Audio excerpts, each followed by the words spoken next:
하나님의 말씀입니다. 이에 사람을 보내어 그를 데려오매 그의 빛이 붉고 눈이 빼어나고 얼굴이 아름답더라. 여호와께서 이르시되 이가 그니 일어나 기름을 부으라 하시는지라. 사무엘이 기름 뿔병을 가져다가 그의 형제 중에서 그에게 부었더니 이날 이후로 다윗이 여호와의 영에 크게 감동되니라. 사무엘이 떠나서 라마로 가니라. 아멘. 한 마을에 변호사 사무실도 있고 정육점도 있었는데요. 변호사 사무실에서 기르고 있던 개가 정육점으로 뚜박뚜박 걸어오는 거예요. 걸어와서 뚫레뚫레 살피더니 이 개가 거기 정육점에 있는 고기를 한 덩이 덥석 물더니 도망쳐 가는 거예요. 잡으려고 했는데도 순식간에 이루어진 일이라서 정육점 주인이 고기 한 덩이를 잃어버리게 생겼어요. 근데 가만히 보니까 변호사 사무실에 있는 개예요. 섣불리 이야기했다가는 본전도 못 건지게 생겼어요. 어떻게 할까 궁리를 하다가 변호사 사무실을 찾아갔어요. 궁리를 가지고서는. 그래서 이래 이야기를 한 거예요. 변호사 사무실에 개라고 말하지 않고 어떤 개가요 저희 집에 들어와 가지고는 고기 한 덩이를 물고 그냥 도망갔어요. 그럼 어떻게 해야 되죠? 그랬더니 변호사가 이래 그러면 손해배상을 청구해야죠. 그 개 주인한테 가서 고깃값을 받아야죠. 그래 이야기가 마치자마자 딱 이야기를 한 거죠. 당신 사무실에 있던 개가 우리 정육점에서 고기 한 덩이를 물고 갔습니다. 2만 원 내놓으십시오. 그러니까 변호사가 이야기한 게 있으니까 어떡합니까? 어쩔 수 없이 변호사가 2만 원을 내놨어요. 의기양양해서 돌아왔어요. 이야, 네, 생각을 잘했다. 머리를 잘 굴렸다. 2만 원 손해보지 않고 내가 찾았다. 근데 한 3일 정도 됐는데 청구서가 하나 날라왔어요. 딱 맞췄어요. 변호사 사무실 그 상담료 해가지고 5만 원 이렇게 해가지고 딱 청구서가 날라왔어요. 그래서 꼼짝없이 5만 원 다시 물어줬다는 재미난 이야기가 있습니다. 지혜롭게 산다고 생각했어요. 근데 손해봤어요. 그렇죠? 예. 지혜롭게 살지 말고 어떻게 살아야 됩니까? 믿음으로 살아야 됩니다. 똑똑하게 살지 말고 어떻게 살아야 됩니까? 신앙으로 살아야 됩니다. 우리 스스로에게 이렇게 한번 말씀해 보시죠. 똑똑하게 살지 말고 믿음으로 삽시다. 똑똑하게 살지 말고. 한번 해보세요. 한번 해보세요. 똑똑하게 살지 말고 믿음으로 살겠습니다. 똑똑하게 살지 말고 믿음으로 살겠습니다. 예, 신앙으로 사는 게 복된 줄 믿습니다. 똑똑하게 사는 사람들이 많아요. 냉철하게 잘 분별해서 살면 잘 산다고 생각해요. 여러분 똑똑하게 산 사람의 표상이 누군가 하면요. 사울이에요. 사울이요. 똑똑했어요. 나름대로 능력이 있었어요. 군사적인 부분이면 군사적인 부분에, 정치면 정치, 외교면 외교. 여러분 사울의 삶의 그 기간 동안에요. 그 사울의 왕국이 얼마나 든든해지고 탄탄해졌는지 똑똑한 사람이었어요. 그런데 여러분 누가 사울의 삶을 성공적인 삶이라고 이야기합니까? 그가 똑똑한 사람이었지만 결국 그의 삶은 성공적인 삶으로 세워지질 못했습니다. 여러분 경험으로 사십니까? 경험으로 사십니까? 여러분 경험으로 산 사람의 대표주자는 베드로입니다. 베드로는요 갈릴리 호수에서 잔뼈가 굵은 사람입니다. 베드로만큼 물고기를 잘 잡을 수 있는 사람은 없습니다. 경험이 풍부해요. 어디로 가면 물고기를 많이 잡을 수 있는지 다 알고 있어요. 그런데 어느 날은요 물고기를 한 마리도 못 잡았어요. 왜냐하면요 자기 경험 밖의 일이 벌어진 거예요. 깊은 데는 베드로의 경험 밖에 있는 영역이에요. 그러니까 자기 경험 밖에 있는 영역에 어떤 일이 벌어지니까는요 속수무책에 아무것도 할 수 없는 그런 입장이 돼버리고 맙니다. 경험이 많은 사람은요 뭔 대안이 많아요. 이 일이 안 되면 자기 경험이 많으니까 여기로 가면 돼요. 예수님을 쫓아다니는 그 삶이 별로 신통치 않게 되자 베드로는 어떻게 말하냐 하면요 나는 물고기나 잡으러 가야겠다. 경험이 있어요. 살아갈 수 있는 방법들이 많아요. 그러니까 물고기 잡으러 나가야겠다 이러면서 물고기 잡으러 갑니다. 경험이 뭐가 됩니까? 침득하게 거기 자리 지키고 있었어야죠. 수제자인데. 예수님이 십자가에 못 박혀 돌아가셨어도 제자들을 아우르면서 예수님을 따르던 사람들을 이렇게 구심점이 돼갖고 잘 지키고 있었어야죠.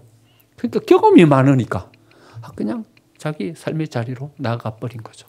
오히려 경험이 자기의 삶의 지조를 가지지 못하고 사명의 자리를 떠나게 되는 그런 길이 돼버리고 말았던 거죠. 여러분 또 뭘 갖고 사십니까? 인간관계로 사시죠. 여러분 인간관계에 좋았던 사람의 대표주자는 예수님의 제자들입니다. 예수님의 제자들은요 성품이 좋아요. 다 성품이 좋아요. 인간관계가 좋아요. 초반기에 예수님이 제자들을 부르실 때 어떤 기록들을 이렇게 살펴보면요 다들 관계가 좋아요. 데리고 오면 데리고 오고 또 제자가 되고 또 데리고 오면 또 제자가 되고 이게 인간관계가 좋은 사람들이에요. 그런데 인간관계가 좋았던 제자들의 초창기 사역을 보면요 오합지졸이에요. 인간관계에 매이는 거예요. 자기 사명을 향해서 나아가지는 못해요. 왜냐하면요 인간관계를 지켜야 돼요. 자기가 할 소리를 못해요. 왜냐하면요 인간관계를 지켜야 돼요. 이게 중요한데요. 이게 우리의 삶의 전체적인 어떤 기반이라고 생각하는데요. 이걸 깨고 내가 사명의 자리로 간다고요? 이걸 깨고 내가 할 말을 하면서 나아간다고요? 못하는 거예요. 이게 인간관계로 사는 거예요. 여러분 인간관계로 사는 게 참 좋은 것 같지만 든든한 어떤 뒷배가 있고 옆에 나를 도와줄 사람들이 있으니까 내가 부족함이 없는 삶을 살아가는 것 같지만 어쩌면 하나님이 원하시는 삶을 살지 못하게 하는 발목일 수 있게 되는 거죠. 그럼 무엇으로 삶을 살아야 합니까? 무엇으로 삶을 살아야 합니까? 오늘 본문의 말씀, 이 말씀을 통해서 보면요. 우리는 뭘로 삶을 살아야 되냐 하면요. 하나님의 기름 부으심으로 우리의 삶을 살아가야 합니다. 목사가 할 얘기가 뻔하죠. 여러분 이런 얘기 나올 줄 알았죠. 하지만 여러분 기름 부음으로 우리가 삶을 살아간다는 것이 어떤 것인 줄을 알면 우리가 가져왔던 인간관계로 뛰어난 우리의 통찰력으로 우리의 경험으로 살아가는 삶보다 훨씬 더 우리의 삶을 복되게 만들어줄 수 있는 삶의 방법이라는 것을 우리가 알게 되는 거죠. 여러분 하나님 앞에 우리가 선택되고 기름 부음을 받고 쓰임받아야 합니까? 쓰임받아야 합니까? 이 이야기에 대해서 우리는 거부감을 가집니다. 쓰임받는 삶, 그 삶은 좀 부담스러운데 내 삶, 내가 하고 싶은 이 일이 여기에 있는데 나는 이 일 하면서 내 삶을 살고 싶은데 또 다른 뭔가 일이 주어져요. 교회에서 뭔가 나보고 이 시간을 빼앗고 에너지를 빼앗고 재물을 빼앗고 뭔가 또 하라고 해요. 부담스러워요. 그래서 하나님 앞에 쓰임받는 삶에 대해서 우리는 살짝 좀 약간 부담스러운 어떤 그런 마음을 가지고 대한단 말이죠. 그런데 여러분 쓰임받는 삶이라는 것을 왜 교회 안에서의 삶으로만 국한시켜서 생각해요? 하나님이 선택해서 하나님이 여러 사람들을 통해서 일하실 때 교회 안에서만 일이 이루어져요? 선택된 그 사람의 삶이 교회 안에서만 삶만 있어요? 아니잖아요. 오늘 선택받은 다윗은요. 여러분 밖에서의 삶 가운데 하나님의 기름 부으심이 있고 그 삶을 통해서 하나님이 다윗이라는 삶을 세워주잖아요. 모세 저기 양치고 있던 40년 목동으로 전락해버린 그 사람을 다시 한 나라를 다스리는 한 민족을 이끌어내는 지도자 리더로 다시 세워주잖아요. 하나님께 쓰임받는 삶이라는 것은요 여기 안에 이렇게 갇혀 있는 것이 아니라 우리의 모든 전 삶을 통칭하는 거죠. 그러니까요 어떤 일이 주어지는 것이 쓰임받는 삶이 아니라 우리가 어떤 존재로 세워질 것인가를 결정하는 것이 하나님 앞에 쓰임받는 삶인 거죠. 그러니까요 우리가 어떤 존재가 될 것인가를 정하는 것은 하나님 앞에 선택받는 사람이 되어야 되는 것이고 하나님 앞에 쓰임받는 삶이 되어야 되는 것이고 하나님의 기름 부으심이 있는 삶이 되어야 되는 거죠. 하나님은요 하나님의 사람을 선택해서 하나님의 일을 이루실 때 반드시 기름 부으심을 통해서 하나님의 일을 이루어 가십니다. 여러분 하나님의 선택 그것은 하나님의 기름 부으심이다. 이건 똑같은 말입니다. 하나님의 기름 부으심이라는 것은 하나님이 그 사람을 선택하셔서 그 사람 가운데 임재해 계신다 이 말입니다.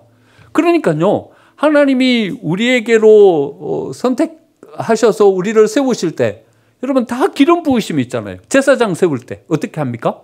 그 사람을 선택하시고 그 사람에게 기름을 부어서 세우시잖아요. 왕을 세울 때 어떻게 합니까?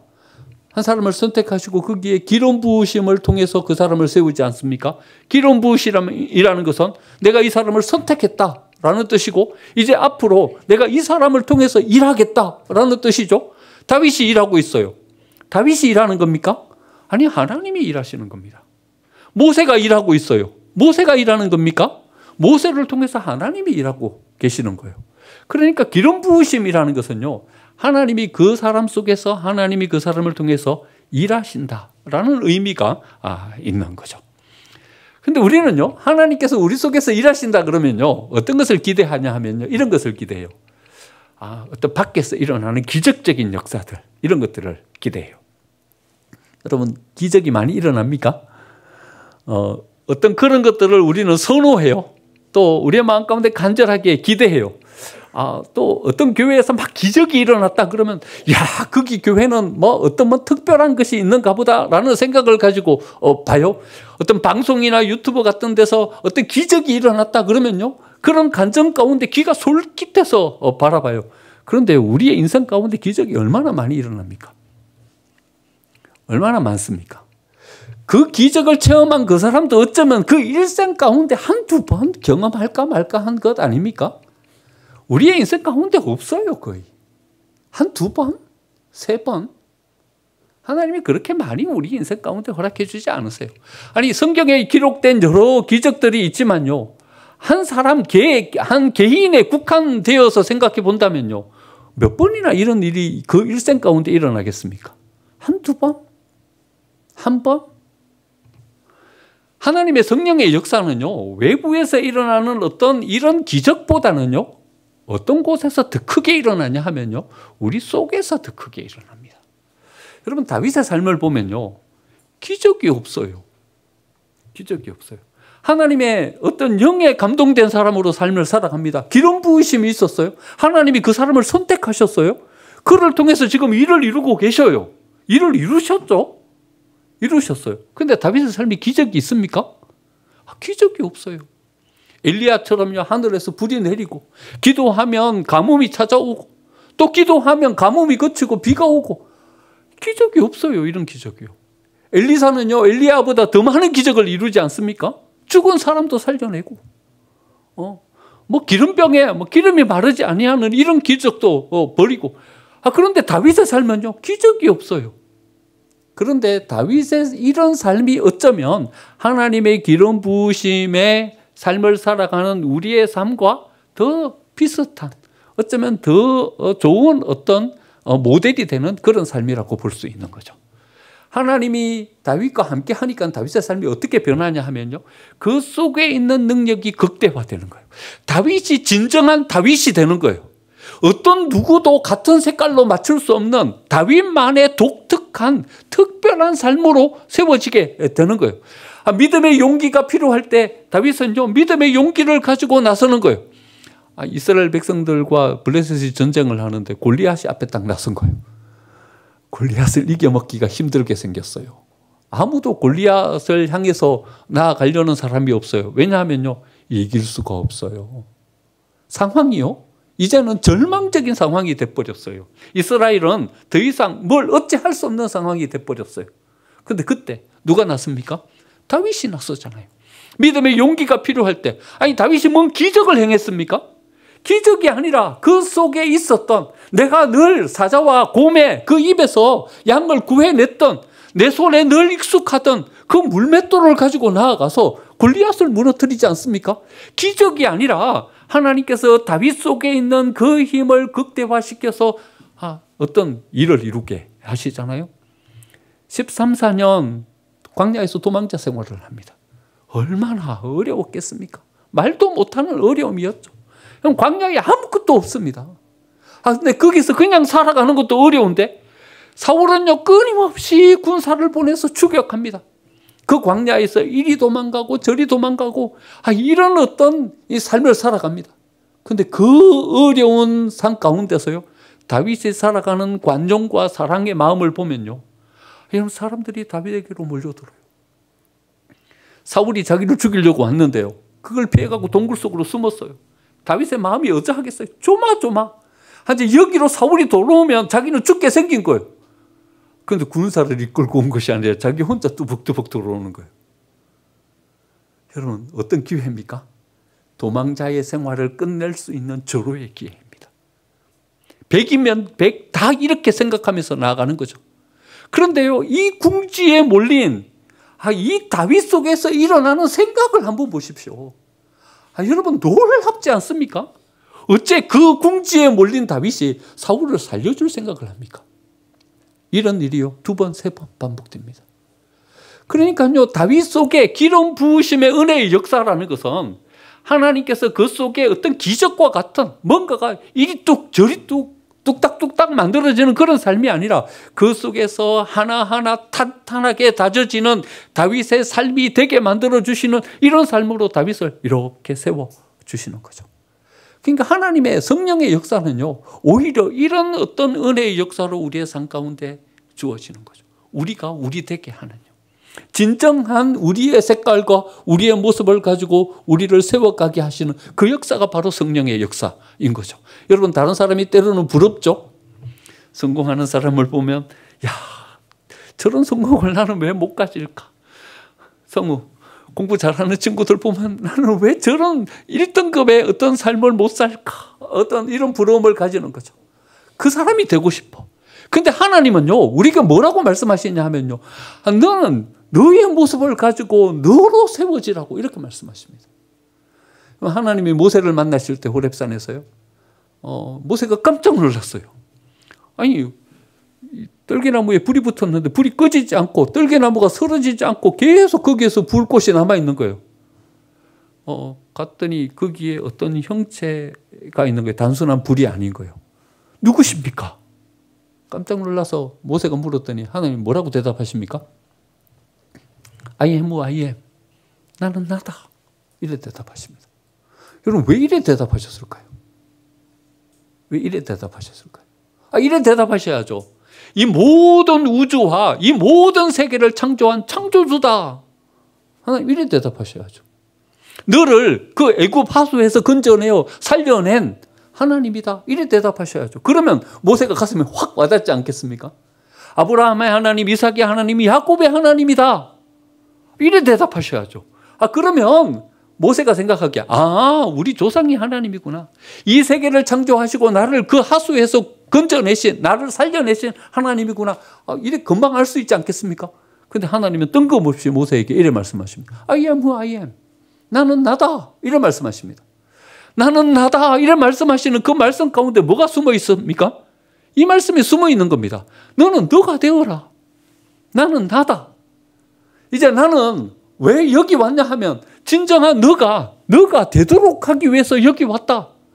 내가 너를 지은 목적은 저 애굽에서 종살이하고 있는 그 이스라엘 백성들을 이끌어내고 구원시키기 위해서 너를 거기에서 살려냈고 여기에 이렇게 세웠다. 이제는 너가 되어라.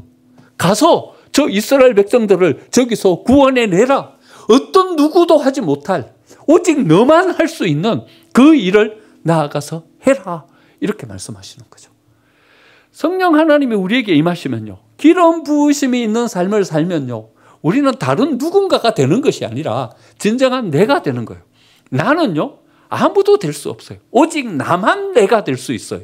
내 속에 잠재되어 있는 이 능력이요, 극대화되어서 진정한 나로 설 수 있게 만들어주시는 분이 누구인가 하면요, 바로 성령 하나님이세요.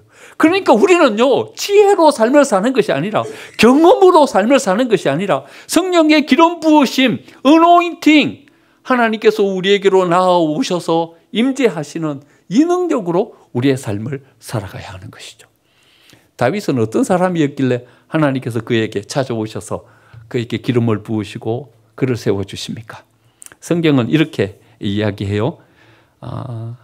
그의 빛이 붉고 눈이 빼어나고 얼굴이 아름답더라. 하나님도 결국 외모를 보시고 다윗을 선택하신 걸까요? 잘생겼으니까, 멋지니까 다윗을 선택하신 걸까요? 외모는 아닌 것 같아요. 왜냐하면요, 그 앞에 이렇게 돼 있어요. 7절 보니까 그의 용모와 키를 보지 말라. 내가 이미 그를 보렸노라. 사람은 외모를 보거니와 나 여호와는 중심을 본다. 그러니까 이 말씀은요, 외모를 말하는 것이 아니라 다윗의 중심을 표현한 거죠. 다윗의 중심을 표현한 거죠. 그의 빛이 붉고, 그러면 빛이 붉었다는 것은 어떤 것을 말합니까? 얼굴이 시커멓게 탔다는 거죠. 그러니까 성경이 다윗의 얼굴이 시커멓게 탔다 이렇게 표현하기가 좀 그러니까 얼굴빛이 붉고 이렇게 이야기한 거죠. 그러니까요, 잘 케어받은 뽀사시한 하얀 얼굴이 아니라 저 밖에서 태양빛 아래서 검게 걸린 그런 얼굴빛을 가지고 섰다는 거예요. 다른 형들은요, 양을 치는 그 일을 하러 나가기가 싫어하는 거예요. 나중에 엘리압이 이 전쟁터로 나온 다윗에게 이래 말하잖아요. 야, 양은 어쩌고 여기 왔냐? 이래 말하잖아요. 그러니까 아무도 하기 싫은 그 일을 누가 지금 담당하고 있냐 하면요, 다윗이 나가서 하고 있는 거예요. 그러니까 거친 그 일자리로 다윗이 나가서 성실하게 최선을 다해서 그 삶을 살아가는 그 다윗의 중심의 모습을 어떻게 표현하고 있냐 하면요, 그 얼굴빛이 붉었다 이렇게 표현하고 있는 거죠. 두 번째는 이렇게 말해요. 그 눈이 빼어나고 아름다웠다. 그 눈이 빼어났다. 여러분, 어떤 눈이 빼어난 눈이죠? 어떤 눈이 빼어난 눈입니까?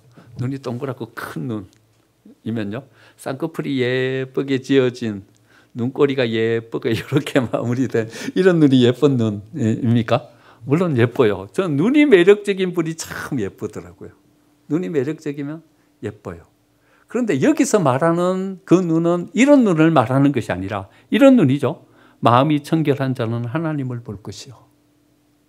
그러니까요, 이 성경, 신약 성경의 발복에 이 말씀은 뭘 말하냐 하면요, 우리의 마음의 중심과 우리가 바라보는 그 눈과 이렇게 연결시킨 거예요.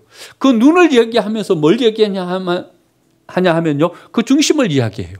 눈을 보면요, 그 사람의 마음을 알 수 있어요. 눈을 연구하시는 분들이 있더라고요. 그런데요, 눈의 모양을 보면서요, 그 사람의 마음을 이렇게 옆에 다 표현해 놨더라고요. 그러니까 그 사람의 눈빛을 보면 그 사람이 어떤 의도와 어떤 마음을 가지고 이야기하는지를 대충 알 수 있대요. 여러분, 눈을 자세히 봐보세요. 봐보면요, 그 사람의 마음을 알 수 있어요. 서양에서는요, 눈을 마주 보면서 이야기를 하지 않으면요, 이건 대단히 큰 신뢰예요. 이야기를 할 때요, 반드시 그 사람 눈을 보고 이야기해야 돼요. 눈을 피해갖고 이렇게 이야기하면요, 이래 생각해요. 아, 이 사람 나를 속이고 있구나, 이래 생각해요. 10중 8구는 그래 생각해요. 아, 이 사람은 다른 꿍꿍이 속을 가지고 지금 나한테 이야기하고 있구나, 이래 생각해요. 눈을 보면서 정직하게 나의 삶을 그 사람에게 드러내면서, 내 중심을 드러내면서 이야기하는 것을 그 사람들은 선호해요. 눈을 자세히 보면요, 그 사람의 마음을 알 수 있어요. 다윗의 눈이 빼어났다는 것은요, 그 다윗의 마음이 투명했다는 거예요. 왜곡되지 않았다는 거예요. 아버지가 부르니까 헐떡이면서 금방 뛰어올 수 있는 그런 순수한 마음을 가지고 있었던 그런 사람이었다는 거죠. 세 번째는 얼굴이 아름다웠대요. 여러분, 어떤 얼굴이 아름다운 얼굴입니까? 가끔 TV에 보면 성형 미인들이 자주 등장합니다. 그런데요, 예뻐요, 진짜. 예쁜데요, 다 똑같아요. 다 똑같아요. 양악 수술하고 뭐 다 똑같아요, 그렇죠? 그래서 이 연예인이나 뭐 비슷하게 생겼어요. 예쁘긴 한데요, 아름답지는 않아요. 아름답지는 않아요. 여러분, 배우 중에서 좋아하시는 배우 있으십니까? 저는 공효진 씨를 좋아합니다. 공효진이 좋아요. 공효진이 마음이 이렇게, 제 마음이 이렇게 잘 통하는 배우인 것 같아요. 예쁘진 않아요, 그렇죠? 공효진 씨를 이렇게 가까이 두고 보면 잘생긴 얼굴은 아니에요. 그런데요, 아름다워요. 아름다워요. 화려하지는 않아요. 사치스럽지 않은 뭔가의 어떤 깊이가 이렇게 있어요. 나중 알고 봤더니 목회자 집안의 며느리더라고요. 아, 그래서 내가 마음이 이쪽으로 갔나 이런 생각을 살짝 하기도 했습니다. 여러분, CBS 앵커 가운데 김현정 씨를 아십니까? 저는 또 김현정 앵커를 되게 좋아해요. 김현정 씨를 이렇게 가까이서 사진을 바라보면요, 또 뉴스 진행하는 것을 유튜브로 바라보면요, 참 못생겼다 이런 생각이 들어요. 왜냐하면요, 던리가 나고 치아는 엉망이에요. 또 약간 돌출이에요. 이런 얼굴 모양이에요. 한번 모르시는 분은 가서 한번 찾아보세요. 안 예뻐요. 안 예뻐요. 근데요, 아름다워요. 어떤 뉴스를 진행하면서 여러 가지 어떤 뉴스 거리를 가지고 와요. 이 사람이 PD 겸이에요. 그러니까 전체적인 구성이나 짜임을 자기가 이렇게 어느 정도는 편집하면서 하는 거죠. 그런데요, 사회 구석에 숨어있는 얘기들을 가지고 와요. 따뜻한 뭔가를 이렇게 가지고 와요. 또 그러면서도 냉철해요. 그러니까요, 그 사람의 어떤 이런 모습들이 아름답게 이렇게 느껴지는 거예요. 그러니까 하나님이 다윗을 바라보면서 아름답다라고 말씀하시는 것은 요즘 TV에 나오는 이목구비가 뚜렷한 어떤 그런 아름다움을 말하는 것이 아니라 하나님께서 다윗을 바라보시기에 다윗의 그 삶의 어떤 태도와 삶이 아름답게 느껴지시는 그런 삶인 거죠. 그리고는 이렇게 사무엘에게 이야기합니다. 이가 그니라고 말합니다.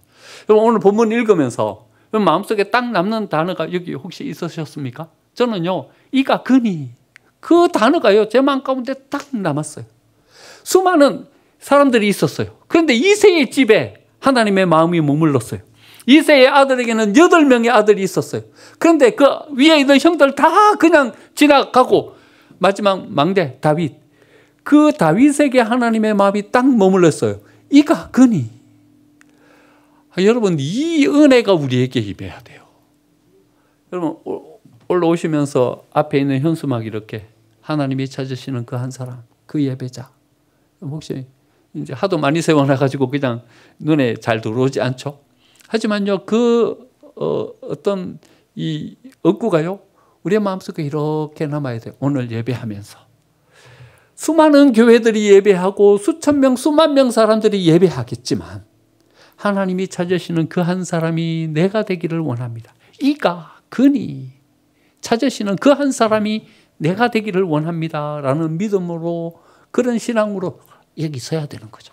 하나님이 복 주시려고 손에 가득 은혜와 복을 가지고 나오셨는데 이 복을 누릴 사람이 아무도 없어요. 아무도 없어요. 진실된 마음으로 예배하는 예배자를 찾을 수가 없어요. 다시 그것을 끌어안고 다시 되돌아서서 가시는 거예요. 하나님이 우리에게 복 주시고 은혜 주실 그것을 한가득 담고 나오셨을 때 하나님이 찾으시는 그 예배자가 우리가 돼야 되는 거죠. 이가 그니 하나님께서 복 주실 만한 사람으로 세워져야 하는 거죠. 수많은 교회들이 있어요. 그 교회 가운데 우리 생명샘교회가 하나님이 찾으시는 그 교회가 돼야 되는 거죠. 이가 그니 우리 교회를 보시면서 오셔서 은혜 주시고 복 주실 만한 교회로 우리 교회가 세워져야 되는 거죠. 우리 교회는 여러분 큰 교회를 추구하거나 그런 교회를 만들고 싶은 생각이 없습니다.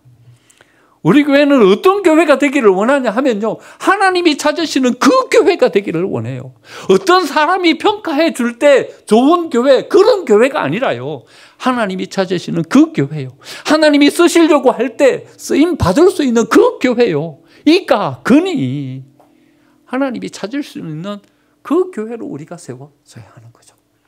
하나님의 은혜가 머물면요, 우리는 복된 삶으로 우리의 삶을 세워갈 수 있어요. 왜냐하면요, 그 하나님은 우리가 상상하는 이 상상을 초월하는 능력을 가지고 오시는 분이기 때문에 그렇습니다. 여러분, 하나님의 능력을 어떤 분이라고 생각하십니까? 하나님이 어떤 분인지를 모르기 때문에 우리는 하나님의 임재가 어떤 건지를 모르는 거예요. 우리의 지혜로, 통찰로, 경험으로, 인간관계로 삶을 살려고 하는 거예요. 하나님을 모르기 때문에요. 여러분, 요즘 물리학에서요, 이야기하는 이 하나님에 대한 발견은요, 놀랍습니다. 놀랍습니다. 제가 잠깐만 소개하면요, 레이 크저와일이라는 사람이 쓴 특이점이 온다라는 책이 있어요. 제 방에도 있는데요, 이만큼 두꺼워요. 제가요, 한 번에 잡고 한 번에 다 읽었어요. 얼마나 재미있는지 여러분 한번 꼭 읽어보세요. 특이점이 온다. 이 세계의 흐름에 대해서 이야기하고 있는데요, 과학적인 관점으로, 물리학적인 관점으로 이야기해요. 그런데요, 쭉 가다 보면요, 이거 허무맹랑한 신앙인이 쓴 책이 아니에요. 과학자가 쓴 책이에요. 그러니까요, 모든 것에 대한 과학적인 이론을 짜맞추어서 이야기하는 거예요. 나중에 뭐가 발견되냐 하면 하나님이 발견되는 거예요. 하나님 발견. 이 세계의 그 근저에는 누가 있냐? 하나님이 계시는 거예요.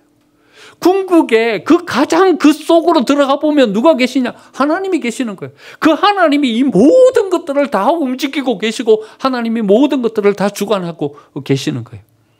로즈 로펜스 2022년도에 노벨 물리학상 받으신 분입니다. 극도로 정교하게 조율된 우주 빅뱅 이론 그것 가지고 노벨 물리학상 받은 사람이에요. 그런데요, 빅뱅 거기 속에 있는 빛의 파장을 가지고 와서 이제 연구해갖고 물리학상을 받았는데 그 빛의 파장을 연구해 보면요, 이런 것이 발견돼요. 10의 20성분의 1의 오차만 있었어도 이 우주는 붕괴돼 버립니다. 그러니까 진화론 이런 거 이야기하는 사람한테요, 뭐 우습게 여기는 진화론이 말이 되는 거냐? 10의 120성분의 1의 오차만 있었어도 이 우주는 붕괴돼 버리는, 뭐 그냥 허무맹랑한 이야기가 아니라 이거는 물리학에서의 어떤 물리학상을 받을 만한 정교한 이론인 거죠. 그러면 10의 120성분의 1이 어떤 숫자인지요, 우리는 상상을 못하는 숫자예요. 뭐 나중 기회 되면 이거에 대해서 한번 제가 말씀드릴게요. 우리가 알 수 있는 해, 억경조 해, 그게 10의 9성분의 1, 이게 우리가 헤아릴 수 있는 숫자예요. 그 더 이상은요 못 헤아려요. 그래갖고 뭐만 있냐면 철학 속에만 있고요, 상상 속에만 있는 숫자예요. 10의 120성분의 1은 뭘까요 도대체? 그런데 그 물리학자가 계산을 해낸 거예요. 계산을 해내갖고 컴퓨터 계산기가 딱 계산해낸 숫자 10의 120성분의 1의 오차만 빅뱅 할 때 그때 오차만 딱 주어졌어도 이 우주는 와르르 무너져 내려버려요. 그러니까 그 마지막에 이렇게 이야기하고 있는 거예요. 만약 여러분들에게 종교가 있다면 여기서 하나님의 얼굴을 보게 될 것입니다. 그러니까 저는 하나님이라고 표현했지만 그래 이야기. 여러분들이 가지고 있는 그 종교의 신의 얼굴을 보게 될 것입니다. 그러니까요, 여러분 하나님은 어떤 분인가 하면요, 우리가 상상할 수 있는 그 상상을 초월하신 분인 거예요. 그 능력이 우리에게 임하니까는요, 저기 목동 다윗이 왕이 되는 거예요. 왕이 되는. 목동은 어떤 직업입니까? 이스라엘 여러 직업들 가운데 가장 천대받는 직업 아닙니까? 양과 함께 먹고 자야 되니까요, 노숙하며 살아야 되니까 가장 천대받는 직업이에요. 8명의 아들 중에서 막내예요. 막내.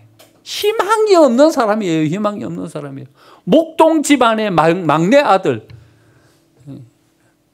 바라볼 것이 없는 사람이에요.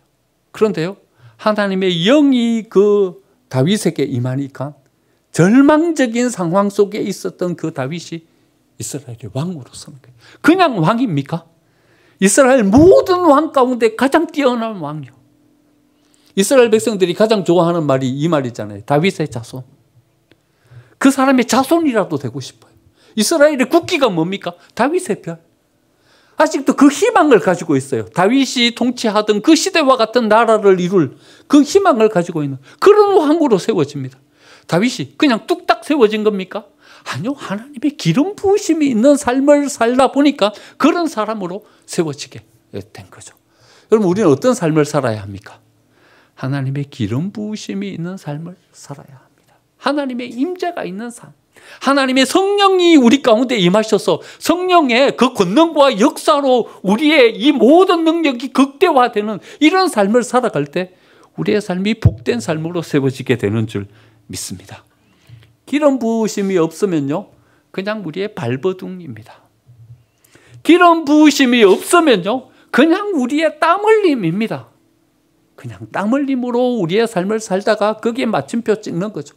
여러분, 그게 무슨 의미가 있겠습니까? 수많은 수천 수억의 사람들이 그런 삶을 살다가 이 세상을 떠났습니다. 여러분 마음속에 기억되는 사람이 몇 명이나 됩니까? 우리도 또한 그런 발버둥과 그런 땀 흘림의 삶을 살다가 이 세상을 떠날 겁니다. 하지만 기름 부으심이 있는 삶을 살면요, 여기에 뭔가를 남기고 갈 수 있는, 여기에 뭔가의 일을 이룰 수 있는 삶으로 우리의 삶이 세워지는 거죠. 우리 교회가 그런 교회로 여기에서 자리매김하는 거죠. 우리 다음 세대들에게 뭔가를 기대하며 나아갈 수 있는 교회로 우리 교회를 세워갈 수 있게 되는 거죠. 하나님의 기름 부으심이 있어야 합니다. 이 기름 부으심의 역사는 아무도 막을 수가 없었습니다. 이 역사 가운데 아무도 기름 부으심의 역사를 막으려고 방해하면서 왔지만 아무도 막을 수가 없는 삶이었습니다.